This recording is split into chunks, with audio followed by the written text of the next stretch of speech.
Start 80 शब्द प्रति minute. ग्राम गहरी वाजिदपुर गुड़गांव निवासी बुधारक बदलू के दो पुत्र थे, बलीराम और शेर सिंह। विराम शेर सिंह की संतानहीन रहते हुए वर्ष 1993 में मृत्यु हो गई, जिसके बाद उसकी विधवा जगनो ने अपने पति के हिस्से में आई आधे हिस्से को उत्तराधिकार में प्राप्त किया। विराम यहाँ वादी अपीलार्थीगण बलीराम के वंशज है। विराम श्रीमती जगनो के भाई के पुत्रगण नवल सिंह और दो अन्य ने वर्ष 1991 में उप न्यायाधीश गुड़गांव के समक्ष यह कथन करते हुए एक सिविल वाद संख्या 317 वर्ष 1991 में प्रस्तुत किया कि श्रीमती जगनो के हिस्से के भूमि का वादीगण को काबिज मालिक घोषित किया जाए, क्योंकि श्रीमती जगनो ने वादीगण के पक्ष में एक पारिवारिक समझौते के तहत उक्त भूमि उनके पक्ष में कर दिया है।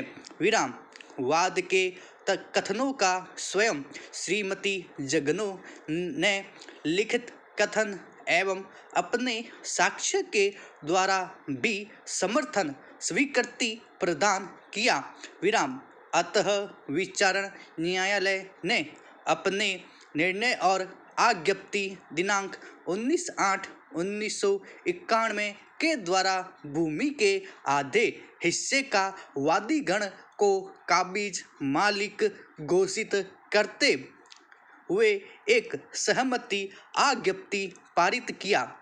इसके बाद बलीराम के वंशज वर्तमान वादीगण अपीलार्थीगण ने दीवानी वाद संख्या 79 वर्ष 1991 में संस्थित कर यह मांग किया कि दीवानी वाद संख्या 317 वर्ष 1991 में पारित आज्ञप्ति दिनांक 19/8/1991 को अवैध अविधिक और बिना किसी विधिक औचित्य के घोषित किया जाए और उन्हें उक्त संपत्ति का काबिज मालिक घोषित किया जाए, किंतु विचारण न्यायालय, प्रथम अपीलीय न्यायालय, जिला न्यायालय और द्वितीय अपील न्यायालय, उच्च न्यायालय ने वादीगण अपीलार्थीगण के वाद एवं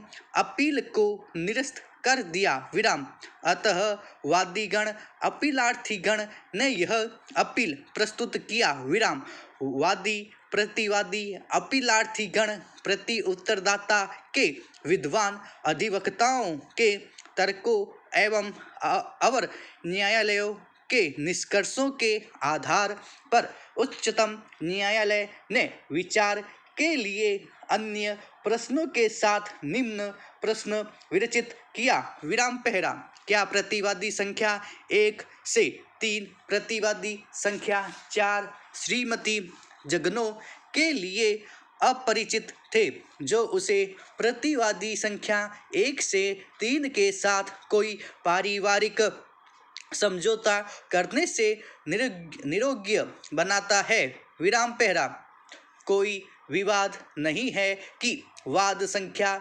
317 वर्ष 1991 को वादीगण के इस दावे को स्वीकार करते हुए तथा उस पर प्रतिवादी श्रीमती जगनो देवी के लिखित कथन और साक्ष्य के स्वीकृति के बाद दिनांक 19/8/1991 को आज्ञप्तित किया गया था। इस आधार पर कि इस वाद के वादी और प्रतिवादी के बीच एक पारिवारिक समझौता हो गया है और तद अनुसार वाद संपत्ति को वादीगण को दे दिया गया था। विराम पहला, मोहम्मद यूसुफ और अन्य बनाम राजकुमार और अन्य 2020 3 146 JLT 2020 SCJ फरवरी 28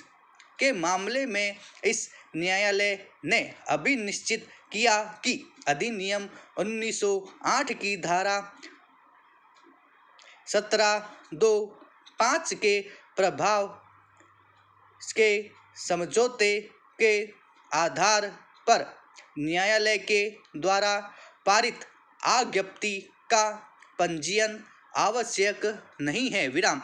इसलिए ऐसे आज्ञप्ति को इस आधार पर साक्ष्य के रूप में स्वीकार किए जाने से इनकार नहीं किया जा सकता है कि वह पंजीकृत नहीं है विराम। न्यायालय ने यह भी अभी निश्चित किया कि चूंकि आज्ञप्ति जिसे प्रदर्शित किया जाना चाहा गया था उसी संपत्ति से संबंधित था जो बाद का विषय वस्तु था, इसलिए धारा 17(2) के खंड 5 के अपवर्जन द्वारा आच्छादित नहीं था, इसलिए उसका पंजीयन आवश्यक नहीं था विराम। इस मामले का प्रश्न उपर्युक्त निर्णय से पूरी तरह से आच्छादित है विराम। इसलिए हम निष्कर्षित करते हैं कि इस तथ्य के विचार में की सहमति आज्ञप्ति दिनांक 19/8/1991 वाद के विषय वस्तु से संबंधित है, इसलिए इसका धारा 17(2)(5) के प्रावधानों के अंतर्गत पंजीकृत किया जाना आवश्यक नहीं था विराम। पहरा